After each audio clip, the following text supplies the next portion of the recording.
언약이죠. 옛 언약. 사실 옛 언약이라는 얘기는 이제 없죠. 새 언약. 보이는데, 새 언약이니까 옛 언약. 이렇게 언약이라고 하는 거는 이제 베리트다. 우리가 다 잘 알잖아요. 자르다. 그러니까 약속의 말씀을 했는데 안 지키면 잘라버린다. 안 지키면 죽여버린다. 안 지키면 멸망의 길을 간다. 이런 뜻이죠. 사실은 무서운 단어가 언약. 근데 이제 언약은 이제 하나님도 언약하시면 반드시 생명 걸고 지키시죠. 그 사건이 하나님이신 분이 이 땅에 예수로 오시어서 십자가에서 죽기까지 한 그 사건. 그것이 이제 언약을 이루시는 사건이죠. 그래서 언약은 언약마다의 언약의 내용이 있지 않습니까? 그러니까 옛 언약, 새 언약 할 때의 언약의 내용이 뭐냐?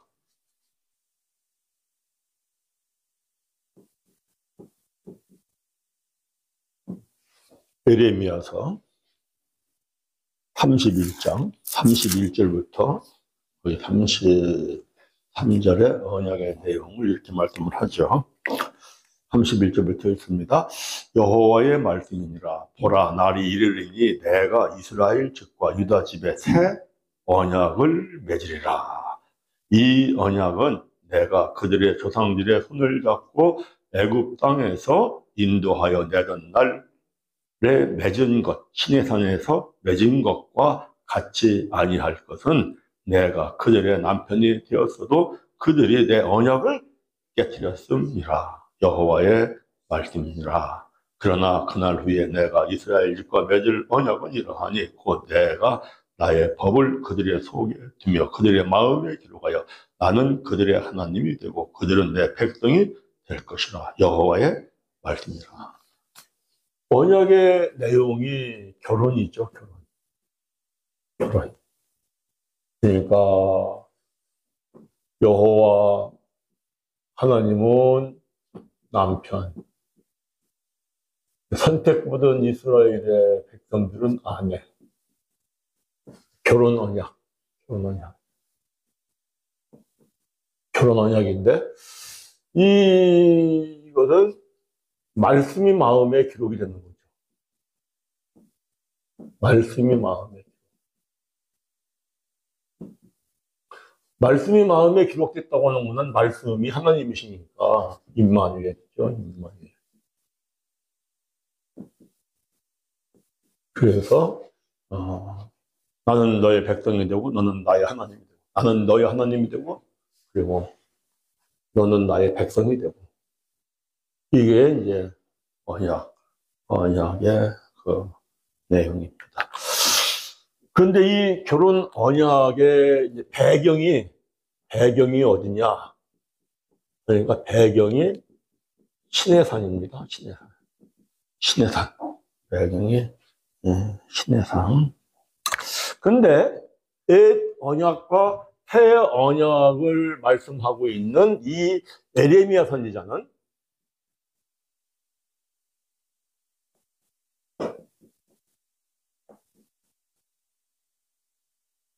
다른 선지자들과 다른 모든 선지자들과 다른 점이 있잖아요. 예레미야 선지자는 뭐가 다르냐? 예레미야서 1장 5절. 내가 너를 모태에 짓기 전에 너를 알았고 내가 배에서 나오기 전에 너를 성별하였고 너를 여러 나라의 선지자로 세웠다. 이게 다르죠. 그러니까 예레미야 선지자는 이방의 여러 나라의 선지자예요. 이방의 여러 나라. 이건 아주 마지막 때에 대한 예언이 여기에 사실 들어있는 거죠. 거기 또 10절 보면은 10절 보라 내가 오늘 너를 여러 나라의 여러 왕국 위에 세워 내가 그것들을 뽑고 파괴하고 파멸하고 넘어뜨리며 건설하고 심게. 아주 거듭해서 강조하는 게 뭐냐? 예레미야 선지자는 이방의 여러 나라, 여러 왕국의 선지자다. 무슨 얘기예요? 이 이야기는 이스라엘의 백성들은 하나님의 선택받은 백성으로서 결혼관계라는 거 이방의 모든 나라에게 전해라. 이 이야기죠, 사실. 그래서 이제 그 이사야 선지자 같은 경우도 보면은 너는 이 백성에게만 가서 전하라 그러거든요. 이사야서 한번 가볼까요? 우리가 확인을. 이사야서 6장 8절 보면은 내가 또 주의 목소리를 들으니 주께서 이르시되 내가 누구를 보내며 누가 우리를 위하여 갈고 하니 그때 내가 이르되 내가 여기 있나이다 나를 보내소서. 그러니까 사실은 너는 내 백성에게 가서 일러라. 이스라엘 백성들.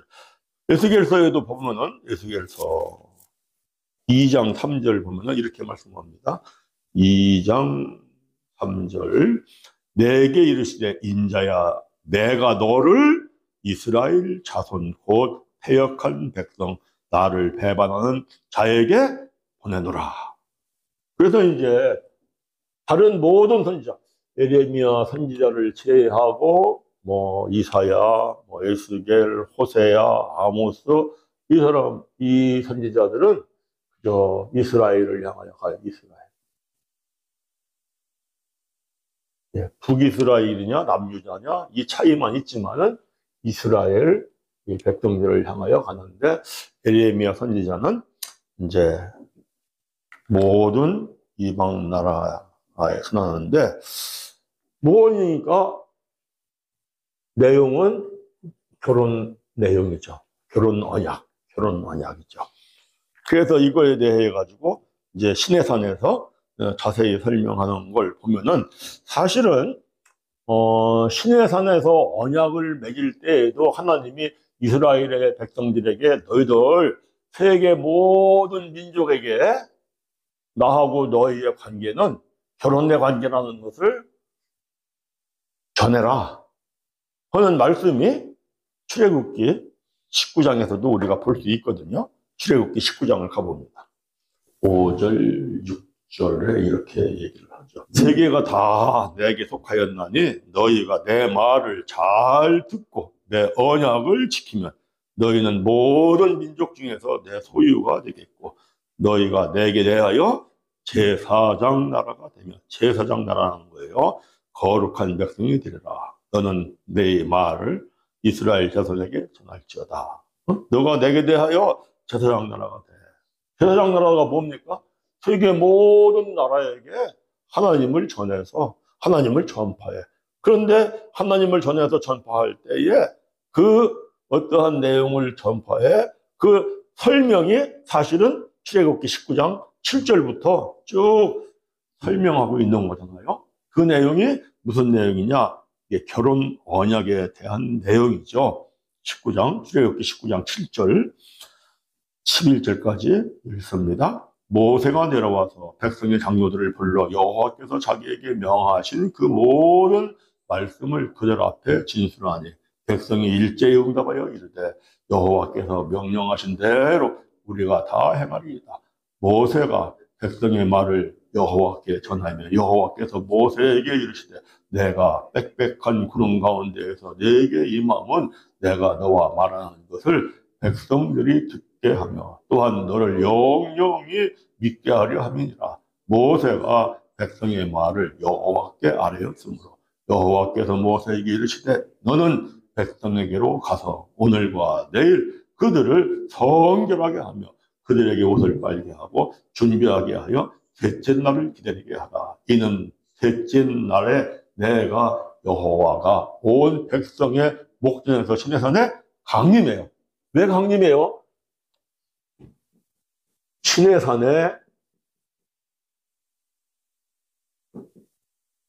남편이죠. 남편 대신 여호와 하나님이 강림하신다고요.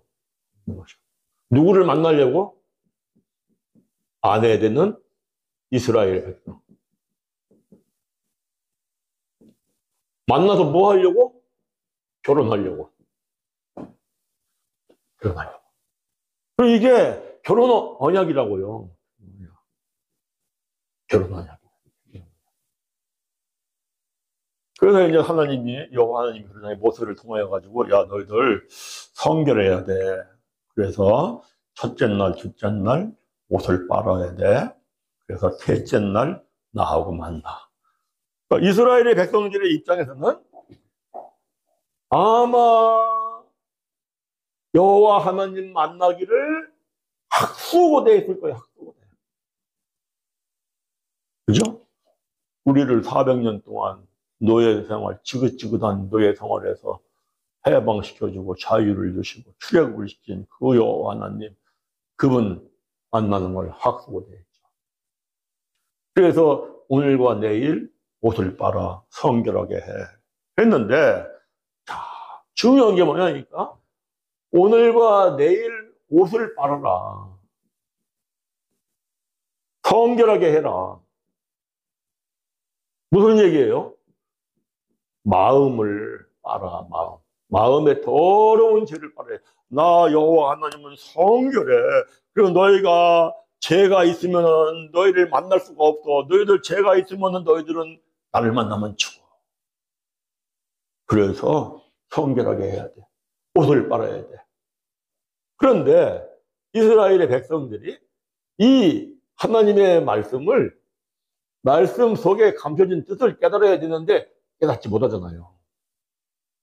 이제 율법 전문대로 신앙생활을 했으니까, 사람의 계명으로 가르치고 배우면서 신앙생활을 했으니까, 그렇게 하면은 절대 하나님을 알 수가 없죠. 왜? 맹인되기 때문에. 눈이 머는데 그렇게 되면 가르쳐줘도 모르는 거죠. 그래가지고 옷을 빨고 막 하고서니 이제 기다렸는데, 기다렸으면 막 만나서 기뻐서 즐거워하고 허거하고 얼싸안고 막 뛰어놀고 이래야 할 텐데, 만나는 날 되니까 무슨 일이 일어납니까? 거기에 쭉 보면은 12장부터 출애굽기 19장 12절부터 보면은 만나지를 못하잖아요. 거기에 12절, 너는 백성을 위하여 주위에 경계를 정하고 이르기를, 너희는 삼가 산에 오르거나 그 경계를 침범하지 말지니 산을 침범하는 자는 반드시 죽음을 당할 것이라.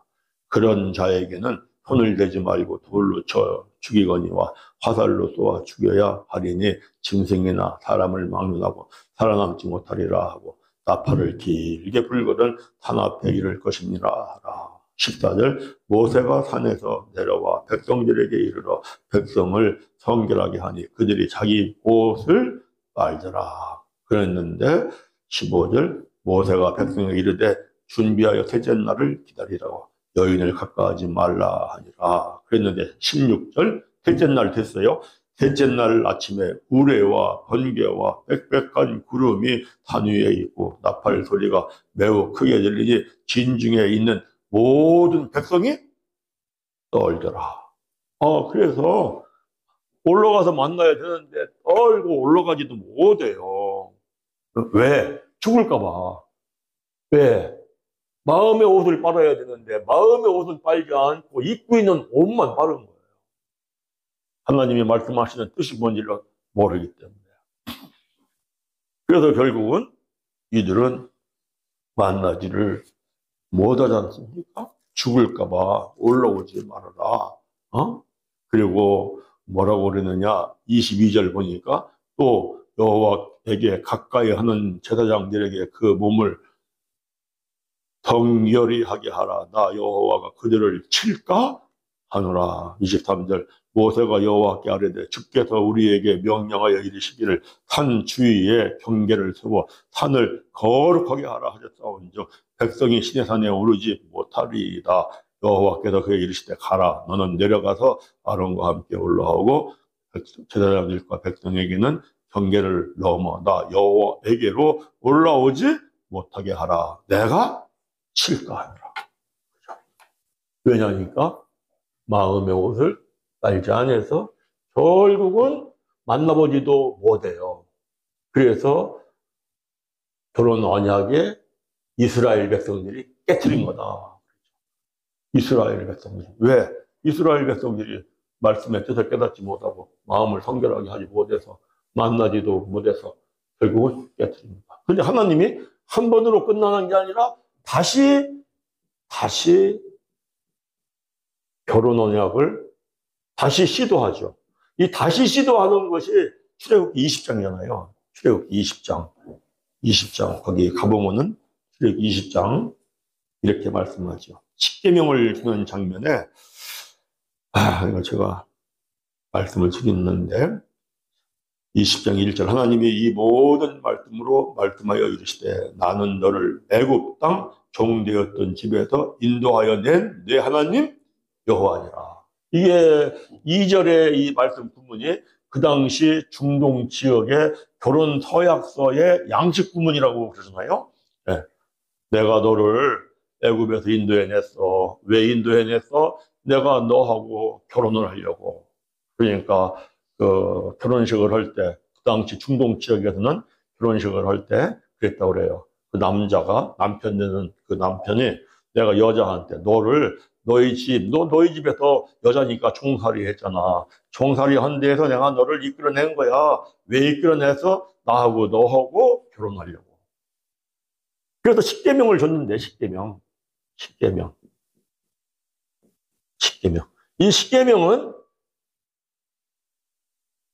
여호와 하나님과 이스라엘의 백성들이 결혼 언약, 결혼을 이루려고 맺으려고 성취하려고 십계명을 주신 거죠. 그 십계명 왜 율법을 줬어요? 죄를 깨달으라고. 그죠? 오늘날도 그런 것 같아요. 하나님의 말씀인 십계명을 준 거 죄를 깨달으라고 준 거거든요. 근데 말씀을 통하여 죄를 깨달을 생각들을 하나요? 죄를 깨달아야 되는데. 제1계명이 뭐예요? 너 나의 다른 신을 섬기지 말아라. 무슨 얘기? 너희들 다른 신을 섬기는 간음하는 자야. 아주 추하고 더러워. 너희들이 그렇다는 것을 죄로 깨닫고 회개하고 그리고 너희 오직 마음을 성결하게 해서 나하고만 살아야 돼. 1계명이잖아요.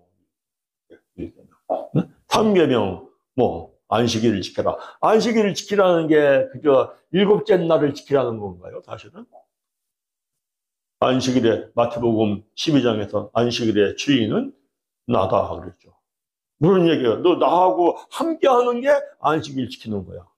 근데 나하고 함께하는 거 관심이 없어요. 그래서 7일날 그저 쉬기만 하고 7일날 그저 제사만 드리면 안식일을 지켜. 그거 아니야. 그거 죄인 걸 깨닫고 너의 마음에 더러운 거 다 씻어내고 나하고 함께하는 안식을 하자. 그런 얘기죠. 내 부모를 공경해라. 그것도 사실은 무슨 얘기예요? 내 부모가 누구예요? 네 부모는 마귀야, 마귀. 네 부모는. 이게 어디서 나오냐니까 요한복음 8장 가면 나오잖아요. 요한복음 8장 44절.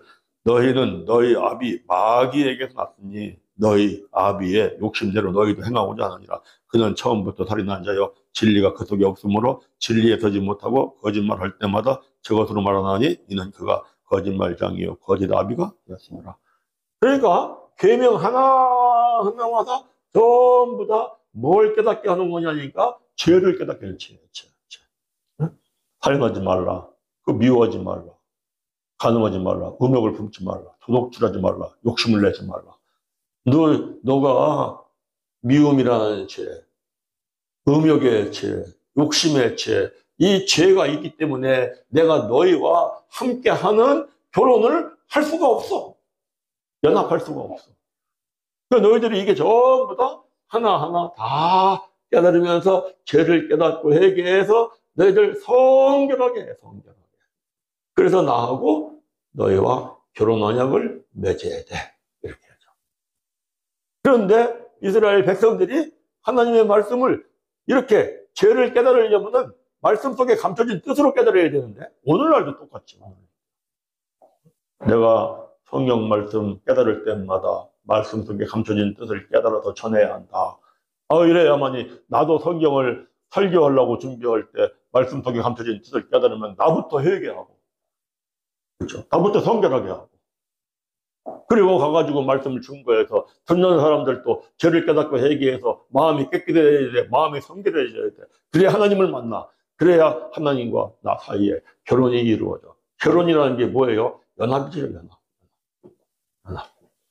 그렇게 해야 말씀이 마음에 기록이 되는 거죠. 그런데 계속 이렇게 해도 이스라엘의 백성들이 사실은 이루어지지 않죠. 그래서 이제 두 번째 다시 십계명을 준 다음에는 그들이 더 하나님과 멀어지는, 점점 더 멀어져요. 출애굽기 20장 18절 가면 이렇게 말씀하죠. 그걸 읽습니다. 뭇 백성이 우레와 번개와 나팔 소리와 산의 연기를 번지라. 그들이 볼 때에 떨며 멀리 서서 모세에게 이르되 당신이 우리에게 말씀하소서 우리가 들으리이다. 하나님이 우리에게 말씀하시지 말게 하소서. 우리가 죽을까. 아니, 하나님 근처에 가지도 못해요. 20절 모세가 백성에게 이르되 두려워하지 말라. 하나님인 임하심은 너희를 시험하고 너희를 경외하며 범죄하지 않게 하려 하심이라. 백성은 멀리 서 있고 모세는 하나님이 계신 흑암으로 가까이 가니라. 그래서 사실은 아까 그 예레미야 31장 31절에서 33절 그 말씀에 그 32절 말씀, 그 너희들이 시내산에서 결혼 언약을 깼다. 사실은 이 결혼 언약을 깨고, 그리고 그 하나님의 심판으로 가는 데가 바벨론이죠, 바벨론. 우리가 다 알잖아요. 근데 바벨론에 왜 가요? 바벨론으로 가는 거는 목적이 뭐냐니까 하나님과 이스라엘의 백성들이 결혼 언약을 이루기 위해 하는 거예요. 그런데 바벨론에 가서는 뭐가 달라요? 말씀을 가리키는 게 달라요.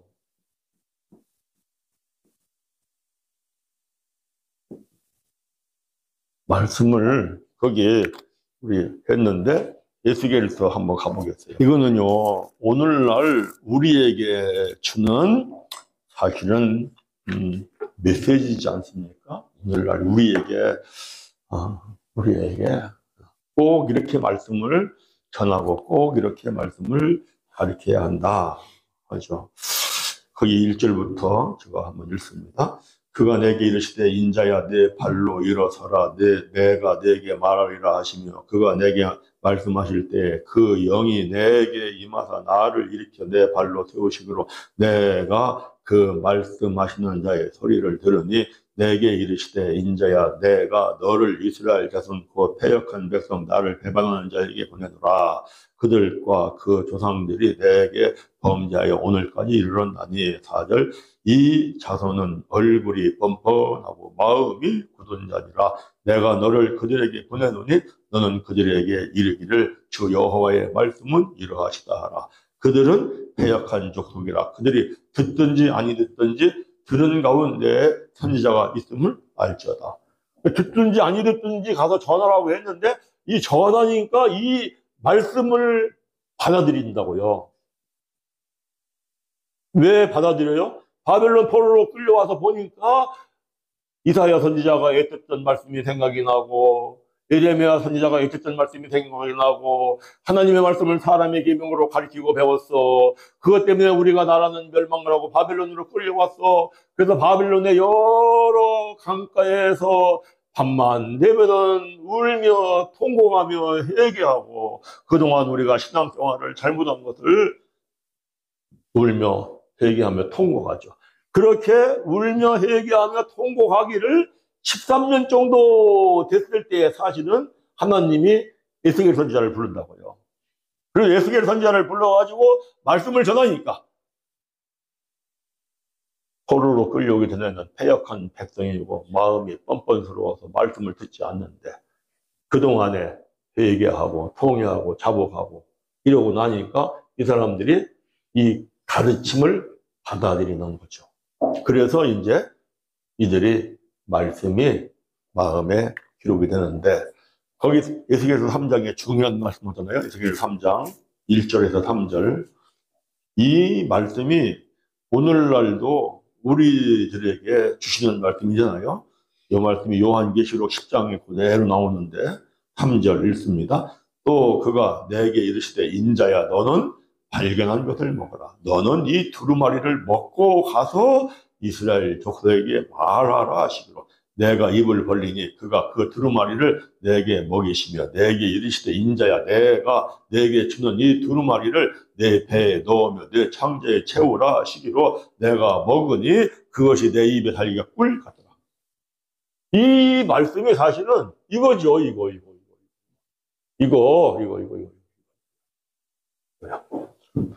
너 하나님과 동침해 보고 하나님은 이런 분이시라고 가서 전해.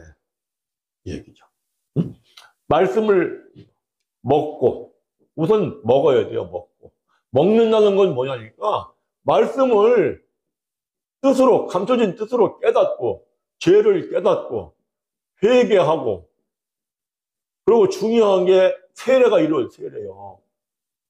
우리가 회개할 때마다 나를 점검해 봐야 합니다.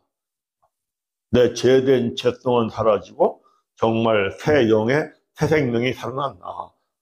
그냥 우리 기도하고 일어나고 그거 가지고 그게 될까요? 안 되죠. 내가 이게 죄인 걸 깨달았어요. 회개했어요.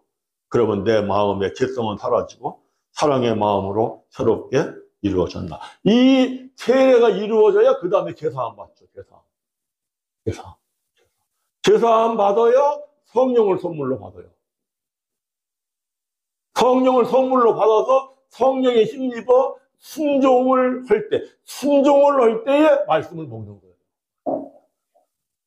그러니까 내가 이 말씀을 깨달았어요. 그리고 내가 순종을 했어요. 아, 하나님이 이렇구나. 그때 하나님을 알아요. 그때 그게 동침이에요. 그러면 그때 하나님을 안 것을 가서 전해. 이거죠. 그런데 이렇게 하나요? 이제 시대가 발달해가지고 AI 딱 틀어놓고 이 본문 말씀 좀 부드럽게 설교하려고 하는데 한번 해봐. 다 나오면 다 들어보고 이 부드럽고 좋네. 갖고 가서 하는 거예요. 거기에 무슨 성령의 역사가 있고 그러겠어요.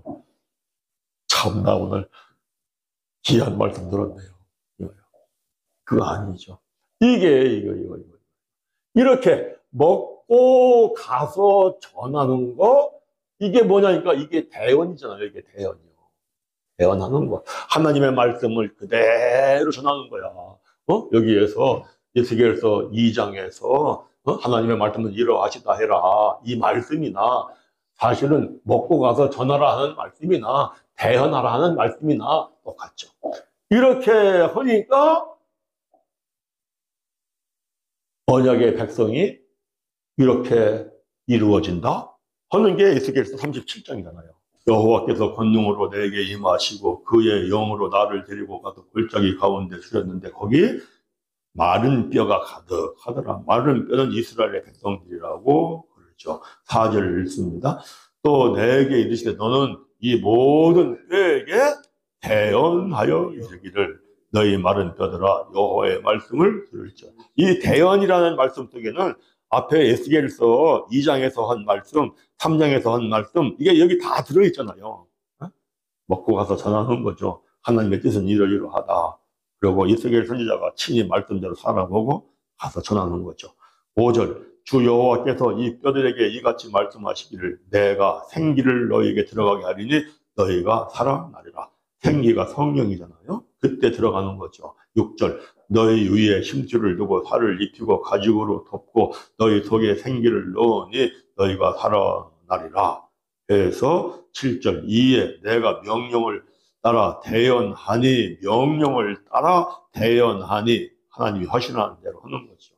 대언할 때 소리가 나고 움직이며 입뼈 덮뼈가 들어맞아 뼈들이 서로 연결되더라. 내가 또 보니 그 뼈에서 힘줄이 생기고 살이 오르며 그 위에 가죽이 덮이나 그 속에 생기는 없더라. 그러니까 속에 생기가 있다. 속에 생기가 있다라는 게 말씀이 마음에 기록되는 거잖아요. 예, 내가 말씀을 전합니다. 말씀을 깨닫습니다. 회개합니다. 그러면 힘줄도 생깁니다. 살도 오릅니다. 가죽이 덮입니다. 그러면 이 말씀이 내 안에 역사에서 마음에 기록이 돼서 내가 정말 지극히 큰 군대가 되어야 하는데, 그러려면은 깨달은 말씀들이, 대언하는 말씀 많이 듣고 깨달은 말씀이 많아서 사방에서 생기가 들어와야 되는 거죠. 그러니까 이 말씀을 감춰진 뜻으로 깨닫고, 그리고 내가 순종하면서, 그러면은 뭐가 이거네, 진짜 이거네, 그거죠. 진짜 이거네, 진짜 이거네, 진짜 이거네. 이러면은 이때부터는 말씀에 묻히기 시작을 하죠. 말씀에 묻히는 게, 말씀에 묻혀야 되거든요. 말씀에. 응?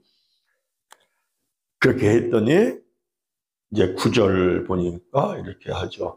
또 내게 이르시되 인자야 너는 생기를 향하여 대언하라. 생기에게 대언하여 이르기를 주 여호와께서 이같이 말씀하시기를 생기야 사방에서부터 와서 이 죽음을 당한 자에게 불어서 살아나게 하라 하셨다 했더니 10절 이에 내가 그 명령대로 대언하여, 이게 중요하죠. 그 명령대로 대언하는 거예요. 하나님의 뜻대로 대언하는 거예요.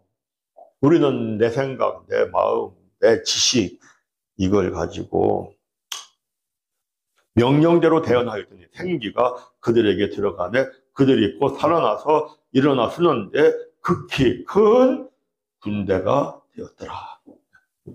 이렇게 가리키니까 결혼 언약이 이루어졌다. 하나님은 나의 하나님이고 너는 나의 백성이 됐어. 그래서 이제는 너희들 고국으로 데리고 갈 거야. 이루어졌으니까. 그게 에스겔서 36장 말씀이잖아요. 36장 거기에 24절부터 36장 24절부터 봅니다. 내가 너희를 여러 나라 가운데에서 인도하여 내고 여러 민족 가운데에서 모아 데리고 고국 땅에 들어가. 내가 다시 너희들 고국으로 갈 거야. 너희들 고국에서 바벨론 포로로 끌려온 거 왜 끌려왔어? 결혼 언약을 깨쳐서. 그런데 너희들이 신앙생활을 이렇게 하고 보니까 너희들 결혼 언약이 성취가 됐어. 그래서 내가 너희들을 이제 데리고 들어갈 거야. 이런 얘기죠. 25절 맑은 물을 너희에게 뿌려서 너희로 정결하게 하되 곧 너희 모든 더러 맑은 물이 뭐예요? 깨끗한 물, 하나님의 말씀을 뜻으로 깨닫고 죄를 깨닫고 회개하는 말씀. 곧 너희 모든 더러운 것에서와 모든 우상 숭배에서 너희를 정결하게 할 것이며 26절 또 새 영을 너희 속에 두고 새 마음을 너희에게 두되 너희 육신에서 굳은 마음을 제거하고 부드러운 마음을 줄 것이며 27절 또 내 영을 너희 속에 두고 너희로 내 율례를 행하게 하리니 너희가 내 규례를 지켜 행하라. 하나님의 말씀이 마음에 기록이 됐어. 말씀이 너희 안에 살아 역사해. 너희들은 규례를 지킬 거야. 너희들은 말씀을 행할 거야. 할렐루야. 결혼 언약이 이루어진 거죠. 하나님과 함께함이 된 거죠. 임마누엘이 된 거죠. 28절 내가 너희 조상들에게 준 땅에서 너희가 거주하면서 내 백성이 되고 나는 너희 하나님이 되리라. 할렐루야. 그러면은 결혼 언약이 이루어지면 하나님과 함께하면 하나님의 백성이 되면은 너희들 어떻게 사는지 알아? 이렇게 사는 거야. 너희들 어떻게? 거기 35절 36절 사람이 이르기를 이 땅이 황폐하더니 이제는 에덴 동산같이 되었고 황량하고 적막하고 무너진 성읍들의 성벽과 주민이 있다 하리니 너희 사방에 남은 이방 사람이 나 여호와가 무너진 곳을 건축하며 황폐한 자리에 심은 일을 알리라. 나 여호와가 말하였느니라. 에덴 동산처럼 살아가. 에덴 동산. 에덴 동산. 에덴 동산 몇째 끝났어요? 죄를 져서. 죄 사함 받으면 에덴 동산이야. 죄 사함 받으면. 어떻게 해야 죄 사함을 받아? 하나님의 말씀을 감춰진 뜻으로 깨닫고 죄를 깨닫고 회개하고 성령을 받으면 에덴 동산에 살아.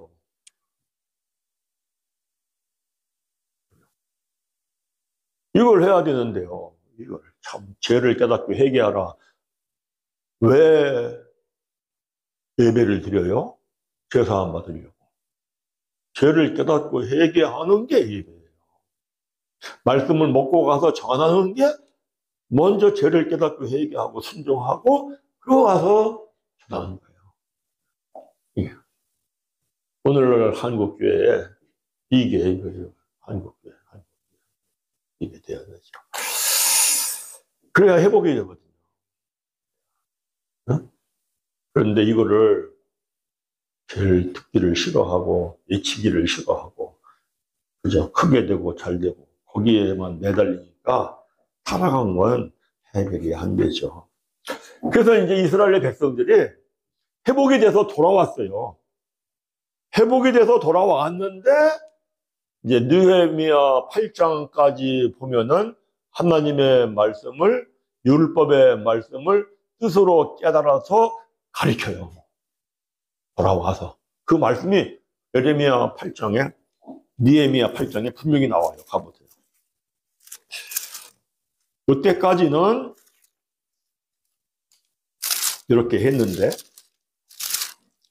8장 우리가 뭐 다 아니까 8절 보세요. 8절 7절 아니 8절만 있습니다. 8절 하나님의 율법책을 낭독하고 그 뜻을 해석하여 백성에게 낭독하는 것을 다 깨닫게 해요.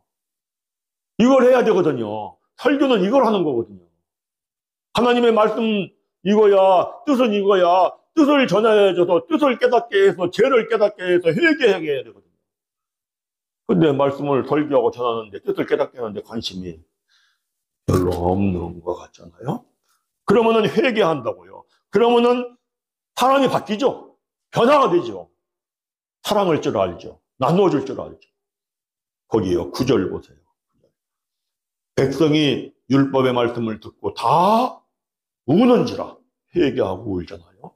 총독 느헤미야와 제사장 겸 박사 에스라와 백성을 가리키는 이 사람들이 모든 백성에게 이르기를 오늘은 너희 하나님 여호와의 성일이니 슬퍼하지 말며 울지 말라 하고 10절 느헤미야가 또 그들에게 이르기를 너희는 가서 살찐 것을 먹고 단 것을 마시되 준비하지 못한 자에게 나누어 주라.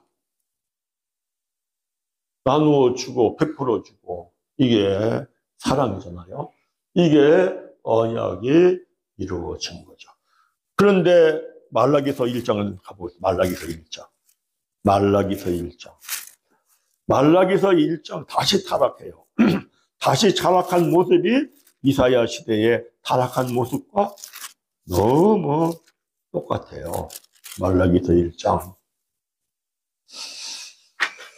거기 6절 보세요. 6절. 말라기서 1장 6절. 뭐라고 말씀해요? 내 이름을 멸시하는 제사장들아 나 만군의 여호와가 너에게 이르기를 아들은 그 아버지를 종은 그 주인을 공경하나니 내가 아버지일진데 나를 공경함이 어디 있느냐 내가 주인일진데 나를 두려워함이 어디 있느냐 하나 너희는 이르기를 우리가 어떻게 주의 이름을 멸시하였나이까. 멸시하는 게 뭐예요? 하나님의 말씀을 사람의 계명으로 가리키는 거예요. 그러니까 이사야 선지자 이사야에서 보면은 이사야서 29장에 하나님의 말씀을 사람의 계명으로 가리킨다. 이게 너희들 죄다. 이런 걸 이사야 선지자가 선포하는데, 지금 말라기야서 1장 6절 말씀은 이사야서 1장 말씀 가보세요. 이사야서 1장. 이사야서 1장. 거기 붙잡고, 말라기서 붙잡고요. 이사야서. 이 똑같아요. 이사야서 1장. 이사야서 1장. 거기 보세요. 2절. 하늘이여 들으라, 땅이여 귀를 기울이라. 여호와께서 말씀하시기를 내가 자식을 양육하였거늘 그들이 나를 허역하였더라. 아까 말라기서 보면 똑같은 말이네요.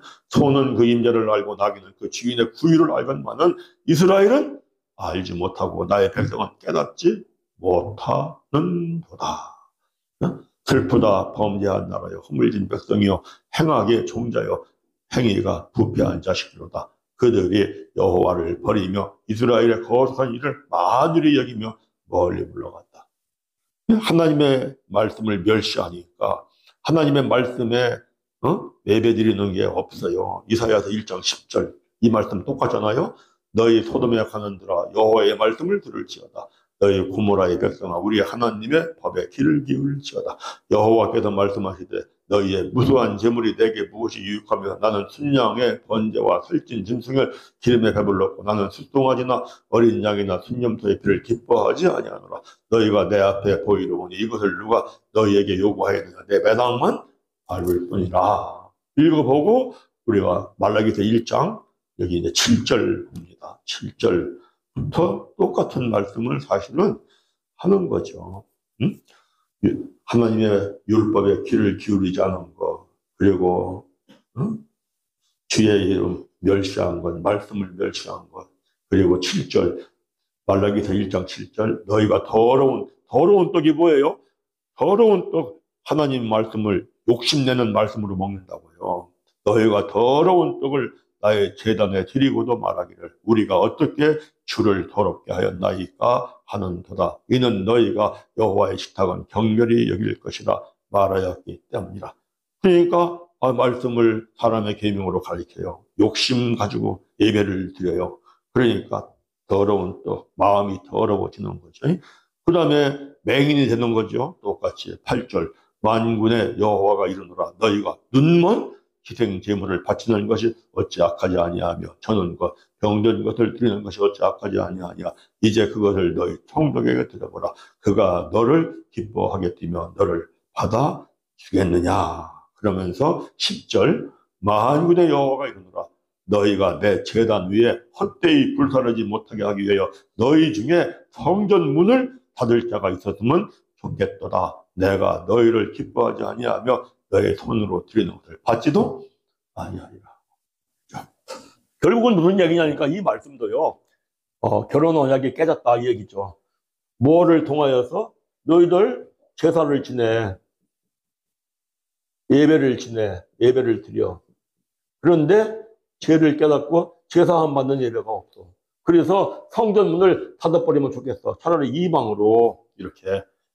그래서 어떻게 해서 이 결혼 언약이 다시 맺어지느냐 하는 거 거기 말라기서 3장 가보세요. 1절 만군의 여호와가 이르노라 보라 내가 내 사자를 보내리니 그가 내 앞에서 길을 준비할 것이요 또 너희가 구하는 바 주가 갑자기 그의 성전에 임하시리니 곧 너희가 사모하는 바 언약의 사자가 임하실 것이다. 언약의 사자, 언약의 사자. 무슨 언약의 사자요? 결혼 언약의 사자. 언약의 사자가 임해요. 언약의 사자. 응? 그런데 그 뒤에 보면은 2절 그가 임하시는 날을 누가 능히 당하며 그가 나타나는 때에 누가 능히 서리요 그는 금을 연단하는 자의 불과 협약하는 자의 잿물과 같을 것이라. 그가 은을 연단하며 깨끗하게 하는 자 같이 앉아서 레위 자손을 깨끗하게 하되 금, 은 같은 그것을 연단하리니 그들이 공의로운 제물을 나에게 여호와께 바칠 때 공의로운 제물을 드린다고. 자, 그런데 그 전에 뭐라고 얘기해요? 여호와의 사자가 오셔서 그가 임해서 그래가지고 더러운 죄를 깨끗하게 하려고 하기를 어떻게 하느냐? 금을 연단하는 자의 불같이 연단하고 불 가운데에서 연단하고 포백하는 자의 잿물 아주 더러워서 아무리 빨아도 깨끗해지지 않아. 그런데 그 새까맣게 더러운 것을 표백을 해가지고 깨끗하게 할 정도로 해요. 그가 은을 연단하여 아주 은 연단해서 불 가운데 연단해서 깨끗하게 하는 자 같이 앉아서 레위 자손을 깨끗하게 하는. 레위 자손이라는 것은 제사장이잖아요. 마지막 때 말 때에는 우리 전부 다 제사장이 속하잖아요. 무슨 얘기냐? 그분이 오셔서 언약의 사자가 오셔서 십자가에서 죽어. 왜 죽어? 피 흘리고 깨끗하게 하려고. 그런데 피 흘리고 깨끗하게 하려고 이분이 오셔서 죽는데 우리를 깨끗하게 하려고 하는 게 마치 금을 불 가운데에서 연단하는 것 같이 해서 깨끗하게 하고 새카만 옷을 토백에서 빠는 것처럼 깨끗하게 돼요. 성결하게 돼요. 이게 그냥 되는 게 아니라는 걸 우리를 알아야 합니다. 우리는요, 십자가의 보혈의 피로 씻어주신 줄 믿습니다 하고 끝나는데, 십자가의 보혈의 피로 씻어주십니다 하고 끝나면은 내 마음에 더러운 죄가 씻어지나요? 모르겠어요. 저는 씻어지는 걸 못 느끼겠더라고요. 정말로 십자가에서 죽는 것 같이 나도 죽기까지 씨름하면서 불 속에 들어가서 연단을 받는 것처럼 정말 이 표백제로 새카만 걸 빨아내는 것처럼 힘쓰고 애쓰고 고통당하고 그 기도가 필요하지 않을까요? 그런데 레위 자손은 뭐 하는 자손이에요? 제사 안 받는 제사. 무슨 얘기? 예배가 그런 예배가 돼야 한다는 거예요. 예배를 드릴 때 정말 죄를 깨닫고 내가 정말 새카맣구나, 내가 정말 죄인이구나, 이거 가지고 되겠는가? 그러고 힘쓰고 애쓰고 몸부림쳐서 은혜를 사모하며 성결하게 되고, 이게 예배가 되어야 이게 성결해서 이 결혼 언약을 이룰 수가 있는데요. 그렇지 않은가요? 그러면은 내가 공의로운 제물에 대해서 바쳐. 공의로운 제물에 대해서 바쳐. 그게 무슨 얘기예요?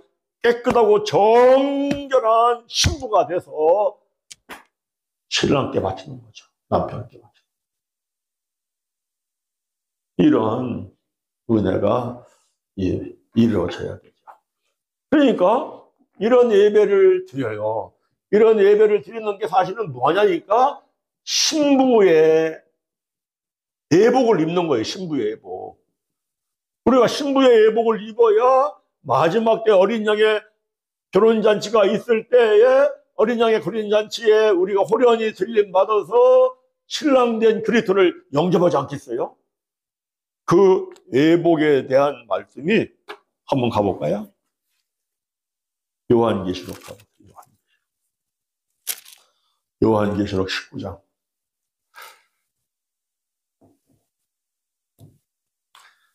19장 7절 8절. 우리가 즐거워하고 크게 기뻐하며 그에게 영광을 돌리되 어린 양의 혼인 기약이 이르렀고 그의 아내가 자신을 준비하였으므로 그에게 빛나고 깨끗한 세마포 옷을 입도록 허락하셨으니 이 세마포 옷은 성도들의 옳은 행실이라. 그렇죠? 우리가 예복을 입어야 돼요. 예복을 입어야 결혼 언약이 맺어져요. 근데 궁극적으로 아까 에레미야 선지자가 이방의 여러 나라의 선지자가, 그러니까 이 말씀은 사실은 정말 마지막 때의 예언의 말씀이라고요.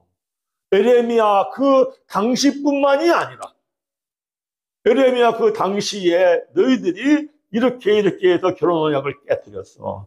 그래서 바벨론의 포로로 끌려가서 이렇게 해서 결혼 언약을 이루어서 돌아왔어. 그런데 너희들이 다시 또 깨뜨려, 이방에. 그런데 이게 진짜 이루어지려면 언약의 사자가 오셔야 돼.